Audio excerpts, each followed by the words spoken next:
ગુજરાત રાજ્યનું વર્ષ 2025નું બજેટ ગુરુવારે 20 ફેબ્રુઆરીના દિવસે નાણામંત્રી કનુભાઈ દેસાઈ દ્વારા રજૂ કરવામાં આવ્યું. રાજ્યવ્યાપી પાણી પુરવઠા ગ્રીડની સ્થાપના કરવાની જાહેરાત કરવામાં આવી. બજેટમાં સામાન્ય નાગરિકોને આર્થિક બોજામાંથી મુક્તિ, બજેટમાં સ્ટેમ્પ ડ્યુટી અને ટેક્સના દરમાં ઘટાડાની જાહેરાત કરવામાં આવી છે. રાજ્યના નાણામંત્રી કનુભાઈ દેસાઈએ આજે વર્ષ 2025-26નું બજેટ રજૂ કર્યું. ત્યારે કોંગ્રેસે બજેટને લઈને વિરોધ નોંધાવ્યો અને ખેડૂતોના દેવા માફ કરો, ઓપીએસ લાગુ કરો અને રત્ન કલાકારો માટે આર્થિક પેકેજ જાહેર કરવાની માંગણી કરવામાં આવી. દિલ્હીના ચોથા મહિલા મુખ્યમંત્રી બન્યા રેખા ગુપ્તા. લેફ્ટનન્ટ ગવર્નર વીકે સક્સેનાએ રેખા ગુપ્તાને મુખ્યમંત્રી પદે લેવડાવ્યા શપથ. રામલીલા મેદાનમાં આયોજિત શપથ સમારોહમાં પ્રધાનમંત્રી નરેન્દ્ર મોદી, ગૃહમંત્રી અમિત શાહ રહ્યા ઉપસ્થિત. રાષ્ટ્રીય સ્વયંસેવક સંઘ સરસંઘચાલક મોહન ભાગવતે ગઈકાલે નવી દિલ્હીના જંડેવાલમમાં કેશવકુંજ નામના સંગઠનના નવીનકૃત કાર્યાલયનું ઉદ્ઘાટન કર્યું. આ પ્રસંગે સભાને સંબોધતા તેમણે નવા કાર્યાલયને સંઘના વિકાસ અને દ્રષ્ટિકોણનું પ્રતિબિંબ ગણાવ્યું.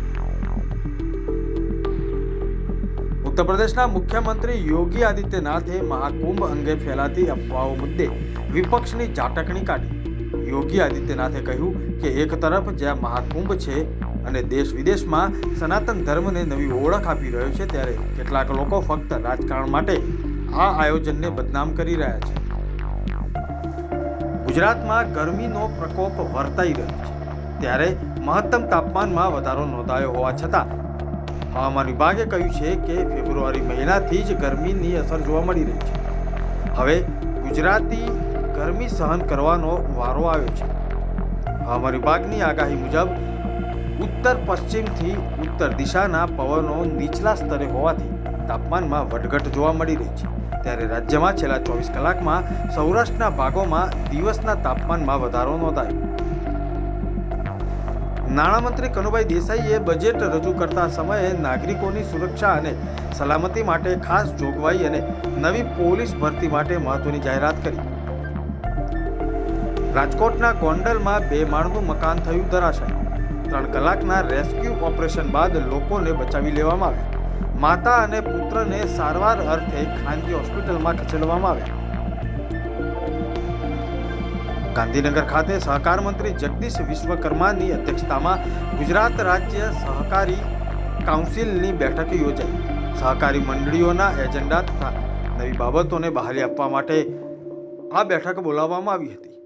આગામી સમયમાં મંડળી તેમજ મંડળીના સભાસદોના હિતમાં કેવા પ્રકારના બદલાવો લાવી શકાય તે અંગે ચર્ચા કરવામાં આવી. અમદાવાદના વસ્ત્રાલ, ગોતા, મોટેરા, બોપલ તથા લાંબા વોર્ડના તળાવો પાસે એમ્યુઝમેન્ટ પાર્ક બનાવવાની પ્રક્રિયા હાથ ધરવામાં આવી છે. એમ્યુઝમેન્ટ પાર્ક જેવી જગ્યાઓ ઉપર આકસ્મિક ઘટનાઓ ન બને તે મુજબની ચોક્કસ પોલિસી અને નિયમોને અનુસરીને જ આવા એમ્યુઝમેન્ટ પાર્ક કામકાજ શરૂ કરવામાં આવશે તેવું એએમસી સત્તાધીશોએ જણાવ્યું.